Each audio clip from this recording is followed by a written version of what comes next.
अच्छा, मान लीजिए कि पवन सिंह जी लड़ते हैं आरा से, आप भी गीतकार हैं, वो सिंगर हैं, तो आपका भाईचारे के नाता से कैसा सपोर्ट रहेगा? जब ले न खाई ला खा ले न खाना, कहीं ला कि खा ला तो क दे ले माना, जब ले न देखे ले रहे बेचैन, खोजे घरे आ जा ले कौनो बहाना। तो ये भविष्यवाणी के अनुसार देखिएगा ना, तो ये चुनाव बहुत ही 24 वाला जो है खतरनाक चुनाव है। इसके बाद अब देखिए क्या होता है, संतों की भविष्यवाणी को हम लोग। अच्छा, आप भी आरा के हैं और पवन सिंह जी भी आरा से हो सकता है कि चुनाव लड़ेंगे। बहुत सारे ऐसा बयान चला है कि पवन सिंह जी आरा से चुनाव लड़ेंगे, आरा से चुनाव लड़ेंगे। क्या सपोर्ट रहेगा आपका? नमस्कार, इस वक्त मैं अभी आरा में हूँ और हमारे साथ भोजपुरी के मशहूर गीतकार उमेश अनमोल जी हैं। देखा जाए कि भोजपुरी में काफी तमाम गीत दिए हैं और बहुत ब्लास्ट बजा है। आइए आज मिलते हैं और हर एक विषय पर बात करेंगे, जो कि भोजपुरी इंडस्ट्री से खबर जो चल रहा है इस समय, हर एक विषय पर बात करेंगे। बने रहिए वीडियो में। सर स्वागत है, कैसे हैं? नमस्कार, प्रणाम। और झटका न्यूज के को भी, झटका न्यूज से देख रहे सारे दर्शकों को मेरा नमस्कार प्रणाम। और मैं चाहूँगा कि झटका न्यूज को लोग देखें और आगे बढ़ें। आप कैसे हैं सर इस समय? जैसे देख रहे हैं वैसे ही हैं, बढ़िया है। अच्छा, देखा जा रहा है कि भोजपुरी में काफी ज्यादा ब्लास्ट गाना दिए हैं और उमेश अनमोल जी अभी क्या कर रहे हैं, माने गाना वाना आ रहा है कि नहीं आपके लिखा हुआ? आ रहा है। हम तो अपना एक चैनल खोले हैं जिसका नाम है मोक्ष मार्गदर्शन। आध्यात्मिक गीत आता है, भजन निर्गुण आता है उस पर।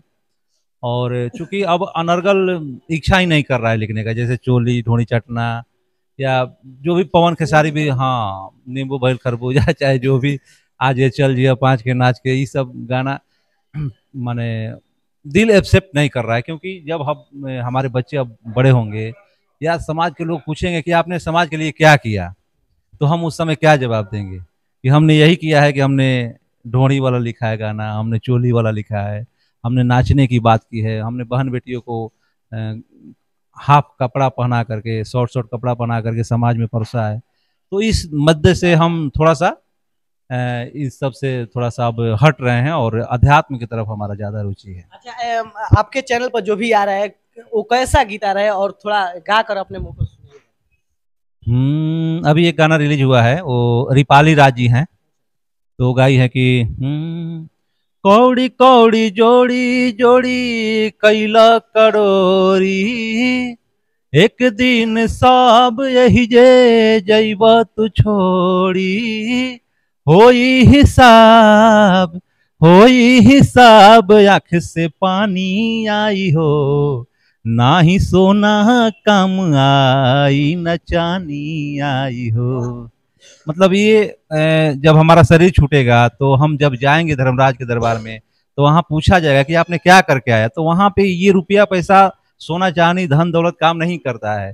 वहाँ आपने कितना पुण्य किया, कितने लोगों को आपने सहारा दिया, भोजन कराया भूखे को, ये सब वहाँ पे पुण्य आपका आएगा। तो वहाँ के लिए लिखा गया कि वहाँ सोना चांदी काम नहीं आएगा। लेकिन ये सब गाना सुनने के बाद लगता है कि माने क्या कहा जाए? देखिए, ये आत्मा का हार है। आत्मा हमारा जब भी है ना, ये गलत नहीं होने देता है, बाकी मन जो है हमारा गलत करवाता है। तो इसलिए ये जो आत्मा के हार है ना, आत्मा हमारा भजन खोजता है, आत्मा हमारा सात्विकता खोजता है, हम आत्मा हमारा चाहता है कि हम किसी भूखे को खाना खिलाएं। तो ये सब करके हमारा आत्मा जो है ना संतुष्ट होता है। और गलती मन करवाता है हमसे, जानबूझ करके किसी को 2 तबड़ाक मरवा देगा, किसी को गोली मरवा देगा, किसी को गलत बुलवा देगा, तो ये मन करवाता है। तो इसलिए हम लोग आत्मा के हिसाब से, और आत्मा का जो आहार है, जो समाज को अच्छा लगता है, वही सी चीज है। भोजपुरी इंडस्ट्री में काफी ज्यादा आप तमाम गाना दिए हैं, जैसे अंकुश राजा, गोलू गोल्ड, सोना सिंह, काफी सिंगर को दिए, राकेश मिश्रा, बहुत तमाम गाना दिए हैं भोजपुरी इंडस्ट्री के लिए। लेकिन आपका अभी तक कोई शिकायत नहीं आया है जो कि गाना चोरी को लेकर। लेकिन देखा जाए कि खेसारी लाल यादव पर हाल ही देखा जाए कि आरोप लगा था, क्या कहिएगा उन लोग को जो ऐसे? देखिए, एक तो जो गीत है ना, जो मान लीजिए कि जो गीत लोग लिखते हैं, जो नए गीतकार हैं या जो नए गायक लोग हैं, तो ये लोग बहुत मेहनत करते हैं कि हम आगे बढ़ें। और जो बड़े लोग हैं, जैसे मान लीजिए कि जिनका बड़ा नाम है, और वो लोग छोटे लोग को लेकर के गा देते हैं, तो बड़ा छोटा वाला तो कभी पनप ही नहीं पाएगा। इस सब का पूंजी भी डूब जाता है। और बड़ा क्या होता है ना, कि बड़ा का और नाम होते जाता है। तो मैं उन लोगों से हाथ जोड़ करके यही रिक्वेस्ट करूंगा कि आप लोग छोटे जो लोग भी हैं ना, नए नए जो भी उभरते हुए कलाकार हैं, उनको बड़े लोग को सपोर्ट करना चाहिए। उन गीतकारों को भी, इन छोटे गीतकारों को सपोर्ट करना चाहिए, क्योंकि वो बेचारे कितना आस लगा करके, उम्मीद लगा करके लिखते हैं कि हमारा भी नाम हो, हमें भी 2 पैसा मिले, लेकिन ये सारा चीज जो है ना बड़े लोग आ करके और उसको समाप्त कर देते हैं, तो ऐसा नहीं होना चाहिए। अच्छा, आप भी आरा के हैं और पवन सिंह जी भी आरा से हो सकता है कि चुनाव लड़ेंगे। बहुत सारे ऐसा बयान चला है कि पवन सिंह जी आरा से चुनाव लड़ेंगे, आरा से चुनाव लड़ेंगे। क्या सपोर्ट रहेगा आपका?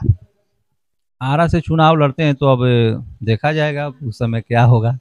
हमको तो नहीं लगता है कि, क्योंकि उनको तो अभी मिला था उधर आसनसोल से टिकट, लेकिन उन्होंने टिकट लौटा दिया। पता ना क्या रणनीति है, क्या है, हमको नहीं समझ में आ रहा है। हालांकि देखिए, ये देश की स्थिति जो है ना बिगड़ने वाली है। एक जय गुरुदेव का भविष्यवाणी है, 24 में यदि भारत में चुनाव होता है तो पूरा उथल पुथल मच जाएगा न, माने बहुत ही तांडव मचेगा भारत में, गृह युद्ध की समस्या हो जाएगी। तो ये भविष्यवाणी के अनुसार देखिएगा ना, तो ये चुनाव बहुत ही 24 वाला जो है खतरनाक चुनाव है। इसके बाद अब देखिए क्या होता है, संतों की भविष्यवाणी को हम लोग। अच्छा, मान लीजिए कि पवन सिंह जी लड़ते हैं आरा से, आप भी गीतकार हैं, वो सिंगर हैं, तो आपका भाईचारे के नाता से कैसा सपोर्ट रहेगा?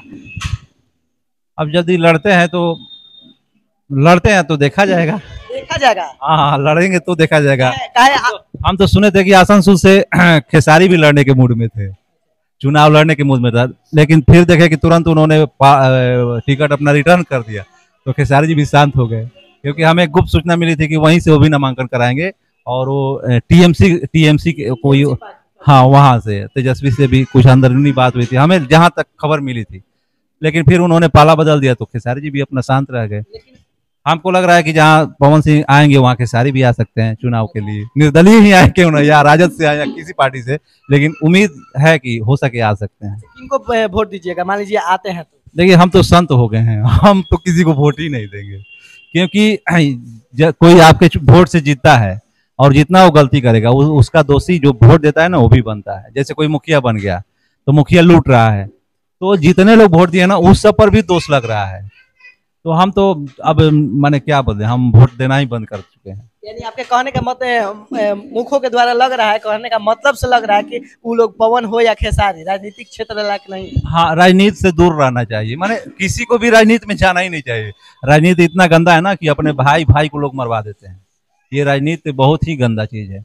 जो भी राजनीति के पद पे आज जीत करके जाना चाह रहे हैं, जो कुर्सी को हड़पना चाह रहे हैं, तो उनका एक ही मकसद है ना कि हम ज्यादा से ज्यादा लूटें।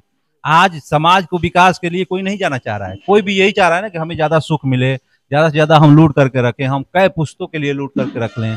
तो ये लूटा हुआ धन कितना दिन चलेगा? तो ये राजनीति बहुत ही गंदा चीज है। लेकिन हो सकता है कि आप यादव हैं, इसी की वजह से भी बोल रहे हैं। नहीं, हम आधार से नहीं चलते हैं, हम लोग अब संत बन चुके हैं, और संत के पास कोई जाति नहीं होता है, कोई धर्म नहीं होता है। कैसे गुरु जी की वाणी है कि कामी क्रोधी लालची इनसे भक्ति न हो, या भक्ति करे, कामी क्रोधी लालची इनसे भक्ति ना होए, भक्ति करे कोई सुरमा जात वर्ण कुल खोए। तो हम लोग को ये सारा चीज, जात वर्ण, ये सारा चीज से दूर हम लोग होते जा रहे हैं, और हमारा विचार ही कुछ अलग है इस समाज से। अच्छा, आगे का प्रोजेक्ट क्या आने वाला है आपका? हम तो अपना वही निर्गुण भजन है, तो अभी देखिए ना, हो सके राजा राय जी का भी एक गाना आएगा, उसके बाद रिपाली जी का आएगा, उसके बाद राम भजन भी बहुत सारा किए हैं वो सब आएगा, ये पीके प्रेम जी का है, और भी सारा आ रहा है। थोड़ा सा पगली वाला गाना गाइए जो गोलू गोलू के दिए थे। जब ले न खाई ला खा ले न खाना, कहीं ला के खा ला तो क दे ले माना, जब ले न देखे ले रहे बेचैन, खोजे घरे आ जाले कौनो बहाना, बन के फूल हमारा मनवा के ऊपर, इ तो सारा दिन झरे ले, एगो बिया ऐसन पगली हो, जवन हमरा पे मारे ले। आय हाय हाय हाय हाय हाय, एगो बिया ऐसन पगली हो, जवन हमरा पे मारे ले। ये भजन था, और ये राधा और कृष्ण का भजन था, लेकिन इसको लोगों ने बहुत प्यार दुलार दिया जी। देखिए हम बता दें कि हमारे साथ भोजपुरी के मशहूर गीतकार उमेश अनमोल जी थे और काफी तमाम भोजपुरी समाज श्रोताओं के लिए गाना दिए हैं, जैसे गोलू गोल्ड, अंकुश राजा और राकेश मिश्रा, सोना सिंह, एगो बिया ईसन पगली रे, हमारा घरे हरदिया ने के तमाम बहुत सारे गाना दिए। क्या कहिएगा अंत में? अंत में यही कहेंगे कि अश्लीलता जितने भी लोग गा रहे हैं, अश्लील गा रहे हैं, जो भी गंदा चीज गा रहे हैं, उसको आप लोग मत गाइए, क्योंकि ये आने वाले पीढ़ी में आपके बच्चे भी देखेंगे तो क्या बताइएगा कि हमने यही गाया, वही वीडियो दिखाइएगा अपने बच्चे को कि हम इस टाइप का काम करते थे, तो उस समय आपके बच्चे आपसे सवाल पूछेंगे कि आप ऐसा क्यों करते, तो क्या जवाब दीजिएगा। और समाज जो है ना, समाज में जितने भी हैं सब हमारे बहन हैं, सब हमारी माताएं हैं, सारे हमारे भाई हैं। तो हम यदि समाज को गंदा करें तो अपने आप को भी गंदा कर रहे हैं। तो ये कलाकारों का लक्षण नहीं होता है। कलाकार वो भी हैं अनूप जलोटा, जिन्होंने इतना बढ़िया बढ़िया भजन गाए, और बहुत सारे भी कलाकार हैं। अभी वो हंसराज हंस का जो भजन बहुत चला, मिलियनों में चला। तो हम लोग उधर नहीं जा रहे हैं, और हम लोग गंदगी की तरफ जा रहे हैं कि गंदा चीज करके और ज्यादा, तो ये गलत है, ऐसा नहीं होना चाहिए। चलिए एक बार कमेंट सेक्शन में कमेंट करके जवाब जवाब जरूर दीजिएगा। उमेश जी और मेरे बीच जो बात हुआ आप लोगों को कैसा लगा। इसी के साथ मैं पवन बिहारी झटका न्यूज लाइव से जय हिंद।